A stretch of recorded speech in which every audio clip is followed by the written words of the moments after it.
നമുക്ക് ഡിസംബറിൽ പ്ലാൻ ചെയ്തല്ലോ തായ്ലൻഡ് ട്രിപ്പ്. തായ്ലാന്റ് പറയളിയാ എത്ര രൂപ പോലെ തായ്ലൻഡിൽ പോകാനായിട്ട്? ഒരാൾക്കൊരു ഏകദേശം 80,000 രൂപ. 80,000 രൂപ 2 മാസം നടക്കൂലടാ. അങ്ങനെയാണെങ്കിൽ ജൂണിൽ പോയാലോ? ജൂണില് സെറ്റ്.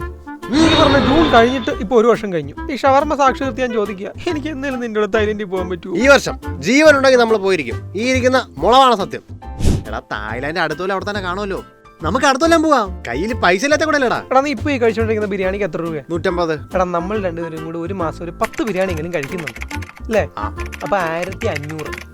നമ്മൾ രണ്ടുപേരും കൂടെ കഴിഞ്ഞ മാസം കഴിച്ച അൽഫാമിന്റെ എണ്ണം 12. അപ്പൊ 2160. പിന്നെ മന്തി എല്ലാം കൂടെ കൂട്ടി ഒരു 2000 രൂപ.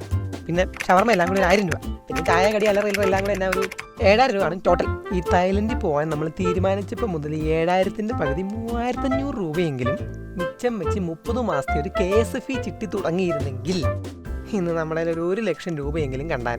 അളിയാ നീ വന്നു വസന്തമായി വരികയാണ് കേട്ടോ. ഈ ചിട്ടിയും വട്ടിയൊക്കെ അമ്മമാർക്ക് പറഞ്ഞിട്ടുള്ള കാര്യമാണ്. മാത്രമല്ല ഈ ലേലം ഡിവിഡന്റ് കോംപ്ലിക്കേറ്റഡ് ആണ് അളിയാ. നീ കഴിഞ്ഞ പ്രാവശ്യം ക്രിപ്റ്റോ കറൻസി മൈനിങ്ങിനെ പറ്റി എനിക്ക് ഡീറ്റെയിൽ ചെയ്ത് തരാൻ ശ്രമിച്ചതിന്റെ 5% പോലും കോംപ്ലിക്കേഷൻ ഇതിലില്ല. ഇനി ലേലവും ഡിവിഡന്റും ഒക്കെ നമുക്ക് വിശദമായിട്ട് അടുത്ത എപ്പിസോഡിൽ പറഞ്ഞുതരാം. ഈ ബിരിയാണി ഉടനെ പോയി ചിട്ടി തുടങ്ങണം. ശരിയാ, എങ്കിൽ അടുത്ത വല്ലതെങ്കിലും തായ്ലാൻഡിൽ പോകാൻ പറ്റും.